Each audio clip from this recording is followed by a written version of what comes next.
welcome to another episode of This Food in History. I'm Soph, and this month we're visiting a food that can start fights in some places in Ohio, Cincinnati Chili.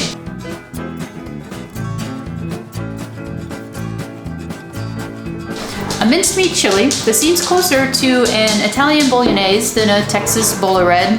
Cincinnati chili comes served on hot dogs, spaghetti, fries, or in a simple bowl.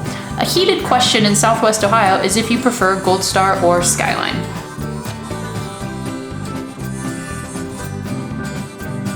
So, where did this come from? And is it chili? Let's first talk about what a chili is. In America, when we say chili, we're talking about a dish of stewed vegetables, meats, spices, and more, not the pepper. Chili peppers are from the American continents, though. I have found multiple sources citing that chili peppers were domesticated and harvested by native tribes. I found multiple sources stating that this is as early as 8000 BC to as late as 6000 BC. One states modern-day Argentina, some say the Andean region of Bolivia, Peru, and Ecuador. Most sources state in Mexico, but all seem to agree that it was in ancient Mesoamerican civilizations that started the domestication of chili peppers.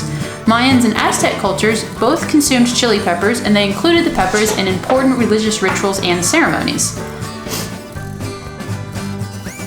Chili peppers were found to have medicinal and supernatural properties and became bred to enhance these traits. The spicy heat of the peppers caused this association and beliefs that it could ward off evil spirits, act as a conduit between humans and gods, as well as provide protection. In Aztec mythos, we can find their god of fire and creativity, Xihuatacoatl, associated with chili peppers. It seems old Chrissy Columbus is to thank for the spread of chili peppers after this point to places all over the world after his arrival in 1492. Chili peppers were added to trade routes and started making appearances in places like China, Korea, India, Pakistan, Thailand, Turkey, the Middle East, Africa, and more.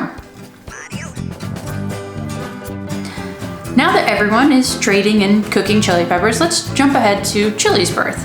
This part is equally mixed. I found a few different major origins people point to, so let's unravel what we can.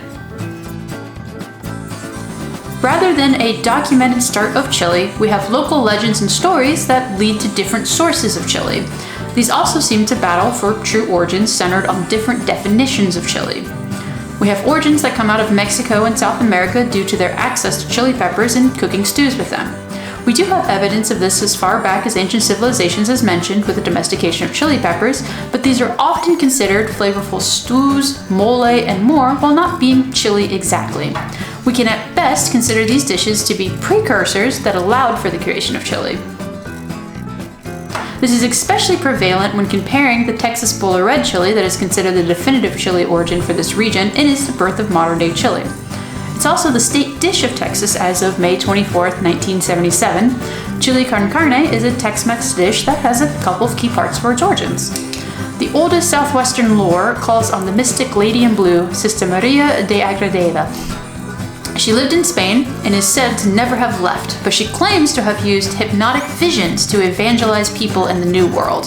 In 1692, Jumano Indians from the desert in West Texas told stories of being baptized by Lady in Blue that came to them. They were also taught fiery red stew, which can be identified as chili con carne. Spanish priests were against this stew and called it the soup of the devil and preached against indulging in it. However, it had the opposite effect by being suppressed and led to the version eaten on the trails by cowboys. Historian Yvette Lee de Goyler points us toward those cowboys made of natives Mexicans and the 49ers seeking gold in their trails toward California in the mid-1800s.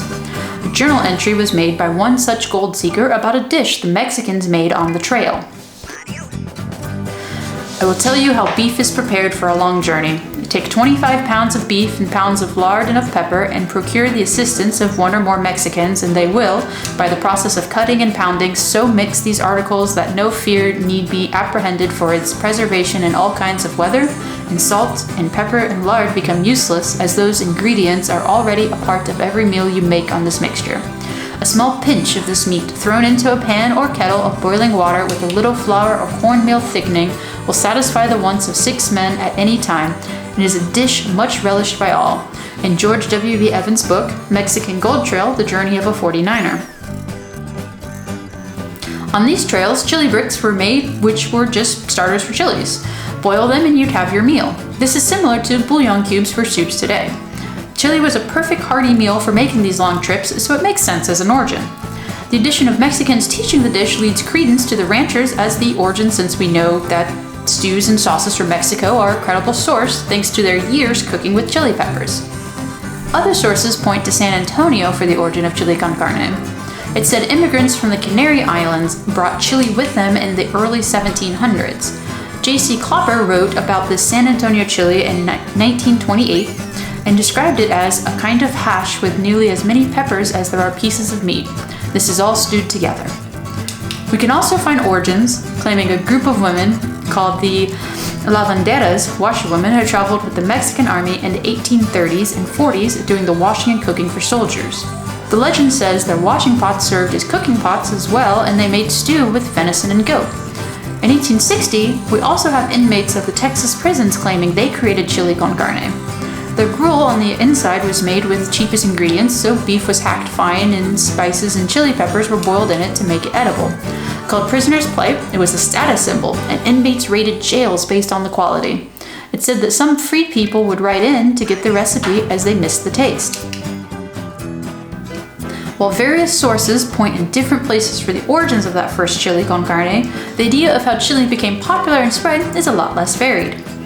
There are three main sources I see pointed to for the widespread adaptation of chili that also leads to many variations across the United States.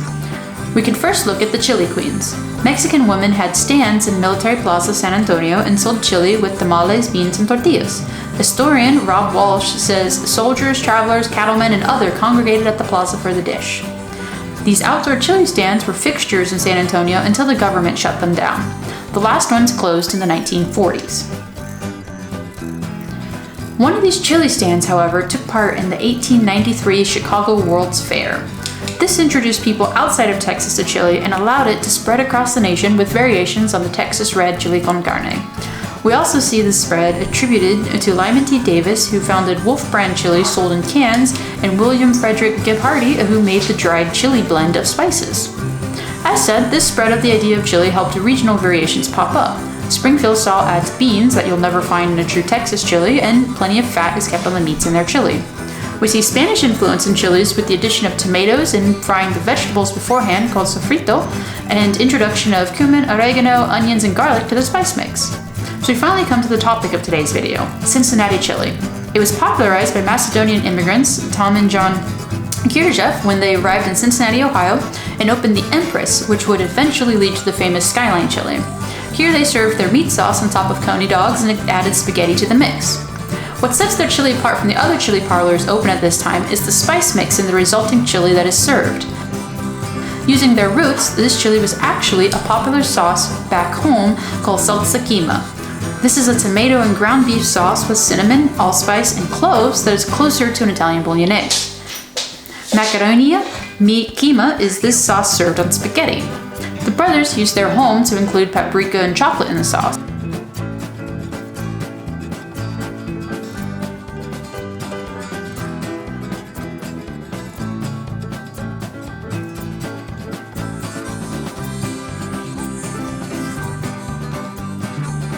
It's said that when they sold this as Greek food, they did not get any takers, but calling it chili allowed for the business to grow. While chili on conies wasn't a new recipe either, with Michigan and New York City selling these as well, the Empress was the first in its area selling this type of sauce, which was unique from the more traditional chili parlors. That said, even the Cincinnati three-way wasn't unique to the Empress, as it can be found on menus in other restaurants around the same time and before the Empress offered cheese to top their spaghetti and chili. An interview with Tom Kirjev's son Joe tells us that a customer asked for the cheese to be added, as it was served in other parlors like Winans Chili, also on Vine Street. Winans Chili was German in origin, but sold what they called authentic Mexican chili. Down the street, another German, the Manoff family, owned Hamburger Heaven, and their chili recipe would become Gold Star Chili, Skyline's main competitor in Southwest Ohio, and the Manoff family sold theirs as Mexican chili in the 40s and 50s.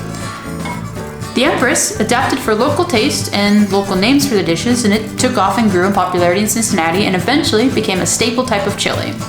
This version of chili even took off in places like Oklahoma when a Greek immigrant bought it to Tulsa and served conies at Coney Island, later named Coney Islander. We can also find Cincinnati Chili in Washington at Mike's Chili Parlor, as seen on Guy Fieri's Diners, Drive-Ins, and Dives. The founder is also from Greece and brought their sauce to Washington. So does this make Cincinnati Chili chili? Well, its origins are completely outside the path of other more well-known chili types. It did not originate from Mexican or Texas natives. It does not use the same spice palette or rules. The main thing it has in common is the cooking method in the name. You'll easily find people that do not consider it an authentic chili, but heck, some say that any chili with beans isn't real chili either. One of the first chili cook-off contests in Texas in 1952 has the rule that no beans could be in the chili. Joey Cooper, author of a definitive book on chili called With or Without Beans, an informal biography of chili, chaired the event and was quoted as saying this rule was to restore chili's lost prestige in things gastronomic. The noble institution of a bowl of chili must not be abandoned to perish on the vine. Real, sure enough, Texas-style chili must have the strength to chin itself and possess the authority of Marine Buck Sergeant. Since Cincinnati Chili lacks beans, it would have qualified. The cool thing about chili is the variations that we have, which are influenced by their region and access to ingredients. Chili has taken a life of its own to grow with the needs of the people who want a warm meal stewed together with ingredients and spices that give it a depth of flavor and a kick in the mouth. Cincinnati Chili continued the tradition of blending cultures together in a pot and helped grow the uses of chili while keeping the same simple bowl always present. This has been This Food in History. Thank you for watching. Please like and subscribe for more.